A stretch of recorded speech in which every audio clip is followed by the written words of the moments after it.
বলছি তোমার বোনের কাছে শুয়ে আমি কোনো আরাম পেছি না। আর 1 মাস পরে তো তোমার বিয়ে হয়ে যাবে, তুমি তো পরের বাড়ি চলে যাবে, পরে ছেলেকে লাগাতে দেবে। তা আমাকে একবার দাও এই সময়, আমি এই সময় একটু আশা পূরণ করলি, তোমাকে একটু কাজ করি আমি।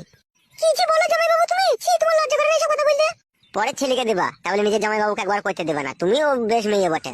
কেন আমার দিদি তোমাকে লাগাইতে দিচ্ছে না, আবার বকছো তুমি? সে যতই দেখ তোমার সাথে ওর সাথ বলো, তোমাকে যখনই দেখে একবারে নায়িকা নায়িকা ফিলিংস মনের মধ্যে হয়। এই জানোয়ার, তুই আমার বোনকে কি পরামর্শ দিছিস রে? এই মাংমারানি মাগি সব কাজে এসে বাধা দেয়, তোর বোনকে পাইপ দেবো তাই বলছি, কেলাচুদি মাগি। হ্যালো, খবরদার করে দিস না, ও কেলাচুদা একদম গুড়া সই ভরে দেবে, তুই পালিয়ে আমার সাথে।